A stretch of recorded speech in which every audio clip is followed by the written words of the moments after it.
Hi all, welcome to my channel. ఈరోజు నేను ఏం చెప్పబోతున్నానంటేనండి, సమ్మిట్స్ అండ్ కాన్ఫరెన్సెస్ గురించి చెప్తున్నాను. ఈ టాపిక్ అయితే చాలా ఇంపార్టెంట్ అండి. ప్రజెంట్ గవర్నమెంట్ ఎగ్జామ్ రాసే వాళ్ళందరికీ కూడా ఈ టాపిక్ అనేది చాలా ఇంపార్టెంట్. జనరల్గా అందరూ ఒకే ఎగ్జామ్కి ప్రిపేర్ అవ్వరు కదండి, ఒక్కొక్కరు ఒక్కొక్క ఎగ్జామ్కి ప్రిపేర్ అవుతూ ఉంటారు కదా. సో వాళ్ళని దృష్టిలో పెట్టుకుని A to Z మొత్తం ఇన్ఫర్మేషన్ అంతా గ్యాదర్ చేసి పెట్టాను. మీరు ఎవరైనా బ్యాంక్ ఎగ్జామ్స్కి ప్రిపేర్ అయినట్టయితే మొత్తం ఇంత ఇన్ఫర్మేషన్ అవసరం లేదండి. జస్ట్ నాటో ఫస్ట్ చూసుకున్నట్లయితే నాటో ఉంది కదా, నాటో హెడ్ క్వార్టర్స్ ఎక్కడ ఉన్నాయి అని చూస్తే సరిపోతుంది. యునైటెడ్ నేషన్ ఆర్గనైజేషన్స్ యొక్క హెడ్ క్వార్టర్స్ ఎక్కడ ఉన్నాయని చూస్తే సరిపోతుంది. బ్యాంక్ ఎగ్జామ్స్ వాళ్ళు ఇవన్నీ గుర్తుపెట్టుకోవాల్సిన అవసరం లేదు. వేరేజ్ SSC, అలాగే RRB NTPC, అలాగే ఇంటెలిజెన్స్ బ్యూరో ఎవరైనా ప్రిపేర్ అయినట్లయితే మొత్తం ఇన్ఫర్మేషన్ అంతా కూడా మీరు కంపల్సరీ గుర్తుపెట్టుకోవాలి. ఎందుకంటే మనం ఇప్పుడు RRB NTPC ఎగ్జామ్ స్టేజ్ 1 జరుగుతున్నాయి కదండి. 1లోనే ఇయర్ ఆఫ్ ఫార్మేషన్ అడిగారు, అంటే 2లో ఇంకెంత టఫ్గా ఉంటుంది, స్టేజ్ 2లో ఇంకెంత టఫ్గా ఉంటుంది అని దాన్ని బట్టి మనం ప్రిపేర్ అవుతూ ఉండాలన్నమాట. సో వాళ్ళని దృష్టిలో పెట్టుకుని మొత్తం ఇన్ఫర్మేషన్ అంతా కూడాను నేను ఈ వీడియోలో చెప్తున్నాను. ఓకేనండి. బ్యాంక్ ఎగ్జామ్స్ వాళ్ళు జస్ట్ హెడ్ క్వార్టర్స్ చూస్తే సరిపోతుంది. ఫస్ట్ ఏం నోట్ చేశానండి, నేను నాటో నోట్ చేశాను. నాటో అంటే ఏంటి? నార్త్ అట్లాంటిక్ ట్రీటీ ఆర్గనైజేషన్ అనమాట. దీని యొక్క హెడ్ క్వార్టర్స్ ఎక్కడున్నాయి? బ్రూసెల్స్, బెల్జియంలో ఉన్నాయి. ఓకే, దీన్ని ఎప్పుడు ఫామ్ చేశారంట? 4th April 1949లో స్థాపించారు. బ్రాకెట్లో ఇయర్ ఆఫ్ ఎస్టాబ్లిష్మెంట్ అన్నాను కదా. ఓకే, ఇందులో అయితే మొత్తం టోటల్గా 30 మెంబర్స్ ఉన్నారంటండి. ఈ 30 మెంబర్స్లోనూ ఇండియా లేదు. అందుకనే నేను ఏం చేశాను, ఇండియా రాసి పక్కన ఇంటూ పెట్టాను, అంటే ఇండియా లేదు అని. రీసెంట్ మెంబర్ అంటే రీసెంట్గా జాయిన్ అయిన కంట్రీ ఎవరంటే నార్త్ మెకడోనియా. ఓకేనండి. దీని యొక్క సెక్రటరీ జనరల్ ఎవరంటే jeans Stoltenberg. Okay, gems Stoltenberg చాలా ఇంపార్టెంట్ అండి ఇది. సో ఇది నాటో హెడ్ క్వార్టర్స్ ఎలా గుర్తుపెట్టుకోవాలో చెప్తాను చూడండి. నాటో అంటే ఎలా ఉంది? నా ఆటోలా లేదు. ఆటో డ్రైవర్లు జనరల్గా ఏం మాట్లాడుకుంటారు? బేరాలు లేవంటారు కదా. బేరాలు అంటే ఫస్ట్ బా కదా. సో బా, ఇక్కడ బ్రూసెల్స్లో కూడా బాయే, బెల్జియంలో కూడా బాయే. సో అలా గుర్తుపెట్టుకోండి, బేరాలు, బ్రూసెల్స్, బెల్జియం. ఓకే, సో ఇక్కడితో నాటో గురించి అయిపోయిందండి. చిన్న నోట్ అండి, ఏంటంటే సెక్రటరీ జనరల్ అని అడుగుతారు, ఒకసారి ప్రెసిడెంట్ అని అడుగుతారు, లేదంటే చైర్పర్సన్ అని అడుగుతారనమాట. ఇన్ కేస్ అక్కడ నేను ప్రెసిడెంట్ అని మెన్షన్ చేస్తేనే ప్రెసిడెంట్ ఉన్నట్టు, లేదంటే సెక్రటరీ జనరల్ ఇచ్చిన, చైర్పర్సన్ ఇచ్చిన, లేదంటే ప్రెసిడెంట్ అని ఇచ్చినా మనం ఇదే ఆన్సర్ అంటే జెన్స్ స్టోలెన్బర్గ్నే మనం ఆప్షన్స్గా తీసుకోవాలి. ఓకేనండి. నెక్స్ట్ వచ్చేసి సార్క్ అండి. సార్క్ అంటే ఏంటి? South Asian association for regional cooperation అనమాట. ఓకే, ఈ అక్రోనియమ్స్ కూడా చాలా ఇంపార్టెంట్. ఒక్కోసారి ఏమని ఇస్తారంటే సార్క్ స్టాండ్స్ ఫర్ అని ఇస్తూ ఉంటారు. సో అప్పుడు కూడా మనం మర్చిపోకూడదు అనమాట. ఓకే, దీని యొక్క హెడ్ క్వార్టర్స్ ఎక్కడ ఉన్నాయంటే ఖాట్మండు, నేపాల్లో ఉన్నాయి. అలాగే దీన్ని ఎప్పుడు ఎస్టాబ్లిష్ చేశారంటే 8th December 1985లో ఎస్టాబ్లిష్ చేశారు. ఈ సార్క్లో మొత్తం 8 మంది ఉన్నారనమాట. 8 కంట్రీస్ ఉన్నాయన్నమాట. ఈ 8 కంట్రీస్ని చిన్న ట్రిక్తో మనం గుర్తుపెట్టుకోవచ్చు. ఎలా అంటే MBBS స్పెయిన్ అండి. MBBS స్పెయిన్ అంటే M stands for Maldives, B అంటే బంగ్లాదేశ్, ఇంకొక B అంటే భూటాను, S అంటే శ్రీలంక, P అంటే పాకిస్తాను, A అంటే ఆఫ్ఘనిస్తాను, I అంటే ఇండియా, అలాగే N అంటే నేపాల్. ఏంటి ఆఫ్ఘనిస్తాన్ టిక్ పెట్టాను అనుకుంటున్నారా? రీసెంట్గా ఆఫ్ఘనిస్తాన్ అనే కంట్రీ సార్క్లో జాయిన్ అయ్యింది, అందుకనే నేను టిక్ పెట్టాను అనమాట. అంటే ఏంటి? ఈ మధ్యన జాయిన్ అయిన కంట్రీ కాబట్టి నేను టిక్ చేశాను. ఓకే, ఈ సార్క్ యొక్క సెక్రటరీ జనరల్ ఎవరంటే HE ఇసాలా రువాన్ వెరికూన్. ఓకేనండి. ఇప్పుడు చూడండి, సార్క్ హెడ్ క్వార్టర్స్ని ఎలా గుర్తుపెట్టుకోవాలంటే సార్ సో సార్ కదా. జనరల్గా సార్ కానీ మేడం కానీ తప్పు చేస్తే ఏం చేస్తారు? కొడతారు. సో కొట్టడం చూడండి, కాట్మండు, కొడతారు, కాట్మండు. సింపుల్గా లేవు. కాట్మండు అంటే నేపాల్ క్యాపిటల్ వచ్చేసి కాట్మండు కదా, అలా గుర్తుపెట్టుకోండి. ఓకే, నెక్స్ట్ వచ్చేసి SCO అండి. SCO అంటే షంఘై కోఆపరేషన్ ఆర్గనైజేషన్. ఓకేనండి, దీని యొక్క హెడ్ క్వార్టర్స్ వచ్చేసి బీజింగ్ చైనాలో ఉన్నాయి. అలాగే దీన్ని ఎప్పుడు ఎస్టాబ్లిష్ చేశారంటే 15th June 2001.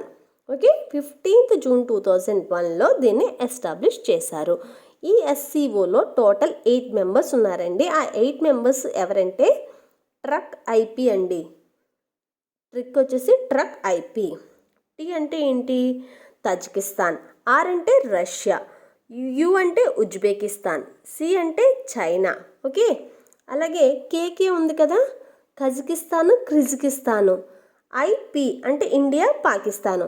నేను కింద సింబల్ ఇచ్చాను కదా, దాని అర్థం ఏంటండి? రీసెంట్గా ఇండియా అండ్ పాకిస్తాను ఎస్సీఓలో జాయిన్ అయ్యారు అని అర్థం అనమాట. ఓకే, ఎస్సీ అంటే ఎస్జీ అని పెట్టాను కదా ఇక్కడ.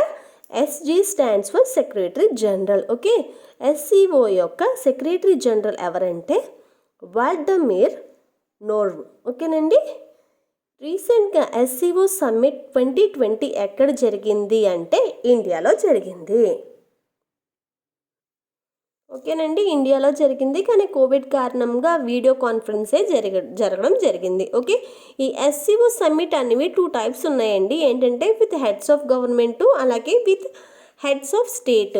ఓకే, ఇక్కడ నేను మెన్షన్ చేశాను చూడండి, heads of government, heads of state అని. హెడ్స్ ఆఫ్ గవర్నమెంట్ 2020 సమ్మిట్ అయితే ఇండియాలో వీడియో కాన్ఫరెన్స్ జరిగింది. వెరాస్ విత్ హెడ్స్ ఆఫ్ స్టేట్స్ అంటే ఎక్కడ జరిగింది అంటే రష్యాలో, సెయింట్ పీటర్స్బర్గ్లో. ఓకేనండి, నెక్స్ట్ చూద్దాం. ఇంకా చాలా ఉన్నాయండి. నేను నెక్స్ట్ 2 వీడియోస్ చేస్తాను. టోటల్ కంప్లీట్ యునైటెడ్ ఆర్గనైజేషన్ మొత్తం అంతా కూడా నేను ఎక్స్ప్లెయిన్ చేస్తానండి. ఇప్పుడైతే ఏషియన్ గురించి మాట్లాడుకుందాం. Asian stands for ASEAN is the acronym for Association of Southeast Asian Nations. ఓకేనండి, దీని యొక్క హెడ్ క్వార్టర్స్ వచ్చేసి జకర్తా, ఇండోనేషియాలో ఉన్నాయి. ఇది ఎప్పుడు ఎస్టాబ్లిష్ చేశారంటే 8th August 1967లో ఎస్టాబ్లిష్ చేశారు. ఓకేనండి, చూడండి ఇందులో టోటల్ ఎన్ని మెంబర్స్ ఉన్నాయి. ఇందులో అంటే ఏషియన్లో టోటల్ ఎన్ని మెంబర్స్ ఉన్నాయంటే 10 మెంబర్స్ ఉన్నాయి. నేను ఇండియా వేసి ఇంటూ వేసానంటే ఇండియా అనేది ఏషియన్లో మెంబర్ కాదు. ఓకే, ఇప్పుడు ప్రజెంట్ స్టేజ్ 1 అయితే జరుగుతుంది. స్టేజ్ 2లో ఎలా ఇస్తారంటే ఇండియా పర్టికులర్ ఏదో ఒకటి ఇచ్చేసి is India A part of this అని అడుగుతూ ఉంటారనమాట. సో అందుకనే నేను ఆ బిట్ ఇస్తారనే ఉద్దేశంతో ఇండియా ఉందో లేదో కూడా నేను మెన్షన్ చేస్తున్నాను. ఓకేనండి, చూడండి టోటల్ 10 మెంబర్స్ ఉన్నాయి కదా, అవేంటో చూద్దాము. అలాగే ఏషియన్ సమ్మిట్ 2020 ఎక్కడ జరిగిందంటే వియత్నాంలో జరిగింది. అలాగే 2021 వచ్చేసి బ్రూనైలో జరగనుంది. దీని యొక్క సెక్రటరీ జనరల్ వచ్చేసి లిమ్ జాక్ హోయ్ అండి. లిమ్ జాక్ హోయ్. ఓకే, సెక్రటరీ జనరల్స్ కూడా గుర్తుపెట్టుకోవాలి స్టేజ్ 2కి ప్రిపేర్ అవుతున్న వాళ్ళు. ఓకే, 10 మెంబర్స్ ఉన్నారన్నాను కదా. 10 మెంబర్స్ ఎవరంట? Brunei, Malaysia, మయన్మారు, Singapore, Thailand, Vietnam, Cambodia, Laos, Indonesia, Philippines. ఓకేనండి, ఈ 10 మెంబర్స్ కూడా గుర్తుపెట్టుకోవాలి. నెక్స్ట్ వచ్చేసి G20 అండి. G20 అంటే గ్రూప్ ఆఫ్ 20 అని, గ్రూప్ ఆఫ్ 20 కంట్రీస్ అని. దీని యొక్క హెడ్ క్వార్టర్స్ వచ్చేసి no permanent headquarters or secretariat. అంటే G20కి ఒక పెర్మనెంట్ హెడ్ క్వార్టర్స్ అనేది లేదంట. అలాగే ఒక సెక్రటరీ కూడా దీనికి లేదంట. దీన్ని ఎప్పుడు ఎస్టాబ్లిష్ చేశారంటండి? 26 సెప్టెంబర్ 1919లో దీన్ని ఎస్టాబ్లిష్ చేయడం జరిగింది. సో G20 అంటున్నాను కదా, పేరులోనే ఉంది. ఏంటి G20 అంటే గ్రూప్ ఆఫ్ 20 కంట్రీస్ అంటున్నాను కదా. అంటే ఇందులో ఉన్న కంట్రీస్ ఎన్ని? 20 అనమాట. ఓకే, సో ఆ 20 కూడా ఏంటో చూద్దాం. చూడండి, నేను ఆల్రెడీ అక్కడ ట్రిక్ రాసి చేశాను కదా. ఈ 20 కంట్రీస్ ఎలా గుర్తుపెట్టుకోవాలంటే గురూజీ, సీతా, అబ్, SSC, FCI, మే. సో ఇదండి ట్రిక్. సో ఏమేమి కంట్రీస్ ఉన్నాయో చూద్దాం. Germany, USA, Russia, United Kingdom, Japan, India, South Arabia, Indonesia, Turkey, Australia, Argentina, Brazil, South Africa, South Korea, Canada, France, China, Italy, Mexico, European Union. ఇవైతే 20 countries అండి. G20లో ఉన్న 20 countries list అయితే ఇది. G20 యొక్క president వచ్చేసి Salman bin అబులాజీజ్. ఓకేనండి. G20 2020 summit ఎక్కడ జరిగింది అంటే సౌదీ అరేబియాలో జరిగిందంటండి. సో ఇది 2020 సమ్మిట్ కదా, టోటల్గా అయితే ఇది 15th సమ్మిట్ అంట. ఓకే. నెక్స్ట్ 2021 సమ్మిట్, ఇది 16th సమ్మిట్. ఇది ఎక్కడ జరగనుందంటే ఇటలీలో జరగనుంది. అలాగే 2022 సమ్మిట్ వచ్చేసి 17 సమ్మిట్ అండి. ఇది ఇండోనేషియాలో జరగనుంది. అలాగే 2023 వచ్చేసి 18 సమ్మిట్ అవుతుంది. ఇది ఇండియాలో జరగనుంది. అలాగే 2024 వచ్చేసి 19th సమ్మిట్ అండి. ఇది బ్రెజిల్లో జరగనుంది. నెక్స్ట్ వచ్చేసి బ్రిక్స్ సమ్మిట్ అండి. బ్రిక్స్ అంటే ఏంటంటే పేరులోనే ఉంది చూడండి. B stands for Brazil, R stands for Russia, I అంటే ఇండియా, C అంటే చైనా, S అంటే సౌత్ ఆఫ్రికా. ఓకేనండి. దీని యొక్క హెడ్ క్వార్టర్స్ వచ్చేసి షంఘై చైనాలో ఉన్నాయండి. దీన్ని ఎప్పుడు ఎస్టాబ్లిష్ చేశారంటే జూన్ 2006లో ఎస్టాబ్లిష్ చేశారు. ఓకే. చూడండి 2019లో 11th బ్రిక్స్ సమ్మిట్ జరిగింది. ఎక్కడ జరిగిందంటే బ్రెజిల్లో జరిగింది. అలాగే నెక్స్ట్ అంటే 12th సమ్మిట్ ఏ ఇయర్లో జరిగిందంట 2020లో జరిగిందంట. ఎక్కడ జరిగిందంటండి రష్యాలో జరిగింది. నెక్స్ట్ 13th సమ్మిట్ వచ్చేసి 2021లో జరగనుంది. దాని హోస్ట్ కంట్రీ ఏదంటే ఇండియా.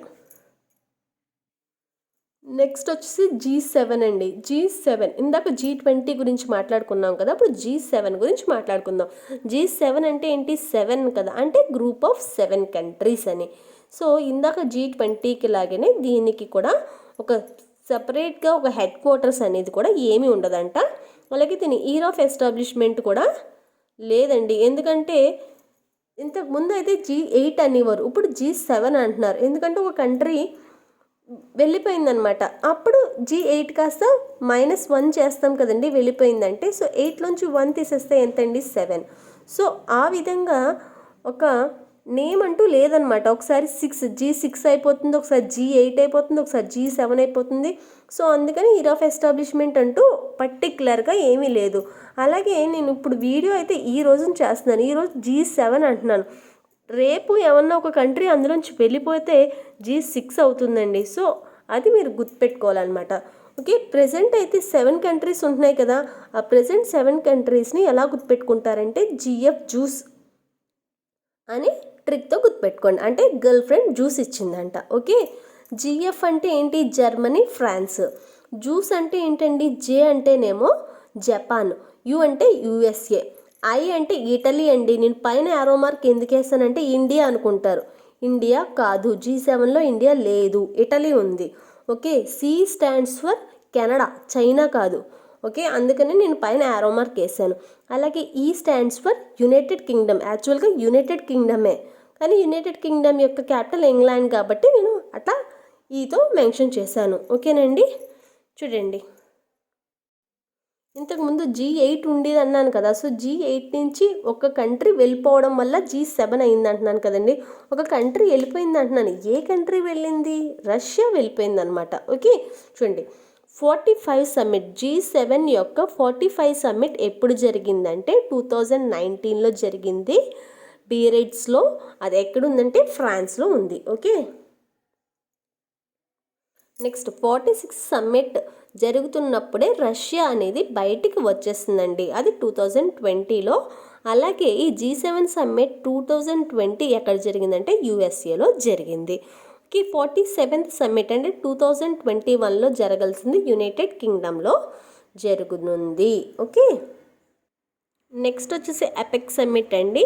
ఈ ఎపెక్ సమ్మిట్ అంటున్నాను కదా, ఈ ఎపెక్లో ఎన్ని కంట్రీస్ ఉన్నాయంటే టోటల్ 21 కంట్రీస్ ఉన్నాయండి. APEC is the acronym for, అంటే APEC stands for Asia Pacific economic cooperation అండి. దీని యొక్క హెడ్ క్వార్టర్స్ వచ్చేసి సింగపూర్లో ఉన్నాయి. అలాగే దీన్ని ఎవరు కనుగొన్నారంటే ఫౌండర్ ఎవరంటే బాగ్ హౌకే. ఓకేనండి. అలాగే దీన్ని ఎప్పుడు కనుక్కున్నారంటే ఇయర్ ఆఫ్ ఎస్టాబ్లిష్మెంట్ ఎప్పుడంటే నవంబర్ 1989.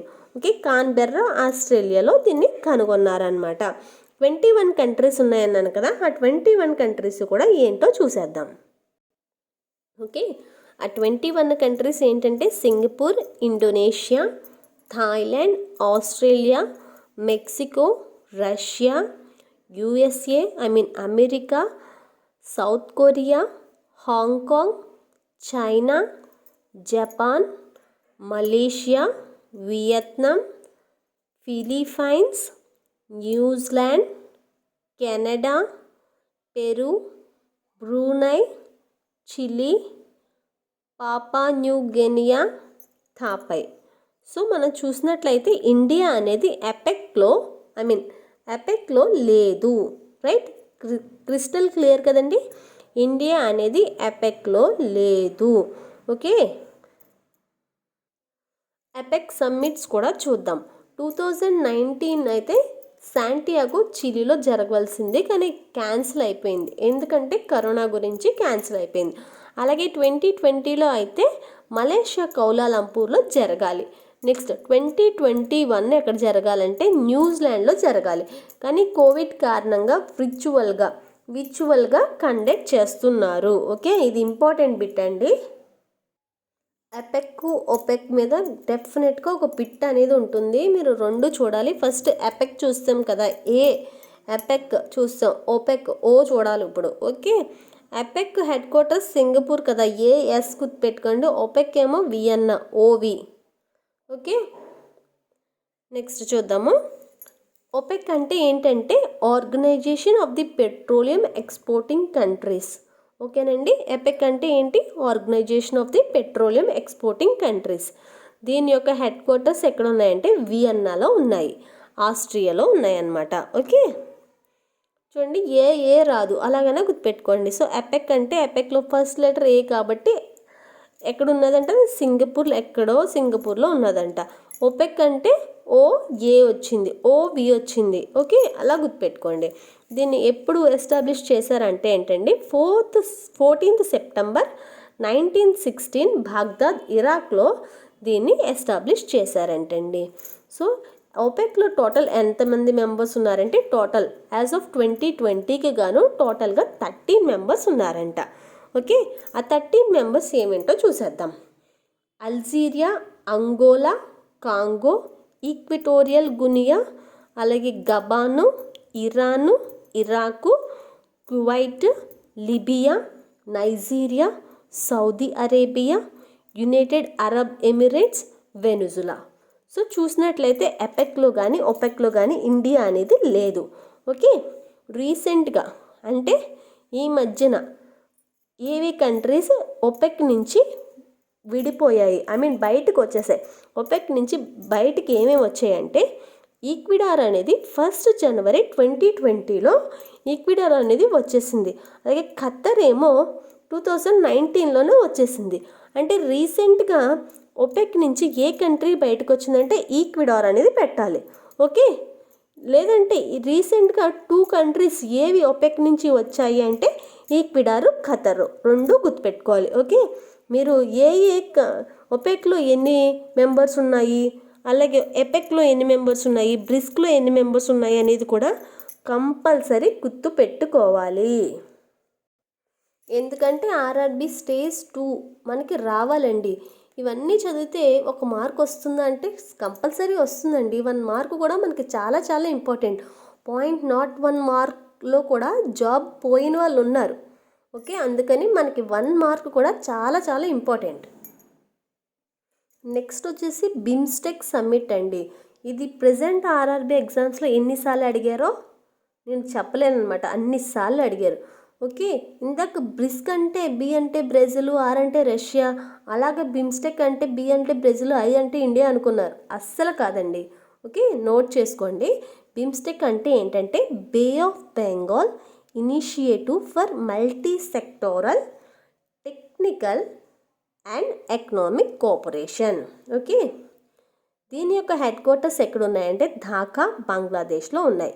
దీన్ని ఎప్పుడు ఎస్టాబ్లిష్ చేశారంటే 6th జూన్ 1919లో ఎస్టాబ్లిష్ చేశారు.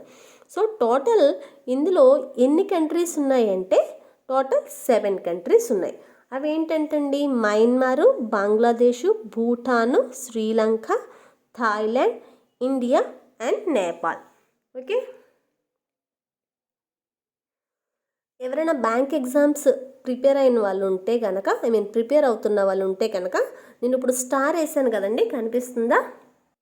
చూడండి కనిపిస్తుంది. ఈ బిట్ చాలా చాలా ఇంపార్టెంట్, ఎందుకంటే ఇది కరెంట్ అఫైర్స్ బిట్. నేను ఆల్రెడీ జనవరి కరెంట్ అఫైర్స్ నేను మన ఛానల్లో పోస్ట్ చేశాను. అందులో 29 or 39th బిట్ అండి, ఇది మేబీ 39th బిట్ అనుకుంటా. చూడండి చాలా ఇంపార్టెంట్ బిట్. రీసెంట్గా బిమ్స్టెక్ యొక్క సెక్రటరీ జనరల్ చేంజ్ అయ్యారు. ఎప్పుడంటే Jan 11th ఈ ఇయర్లోనే 2021లోనే చేంజ్ అయ్యారు. ఆయన ఎవరంటే టెంజిన్ లెక్పాల్ అండి.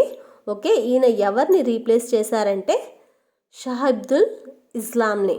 ఓకే, బ్యాంక్ ఎగ్జామ్ ప్రిపేర్ అయ్యే వాళ్ళు ప్రజెంట్ ఎవరున్నారు, అలాగే ఓల్డ్ ఎవరున్నారు కూడా మనం ప్రిపేర్ అవ్వాలి. ఓకే, టెంజిన్ లెక్పాల్ అని ఆయన భూటాన్కి చెందిన అతను, అలాగే షాహిబ్దుల్ ఇస్లాం అనే అతను బంగ్లాదేశ్కి చెందినటువంటి అతను. ఓకేనండి, బిమ్స్టెక్ సమ్మిట్ 2008లో అంటే 4th సమ్మిట్ అనమాట. అది బిమ్స్టెక్ సమ్మిట్ 2008లో జరిగింది. ఎక్కడ జరిగిందంటే నేపాల్ కాఠ్మండూలో జరిగింది. అది వచ్చేసి 4th సమ్మిట్ అండి. అలాగే 5th సమ్మిట్ ఎక్కడ జరగనుందంటే 2022 శ్రీలంక కొలంబోలో జరగనుంది. ఓకే, నా వీడియో మీకు నచ్చినట్లయితే లైక్ చేయండి, షేర్ చేయండి, అలాగే నా ఛానల్కి సబ్స్క్రైబ్ అవ్వండి. Thank you for watching.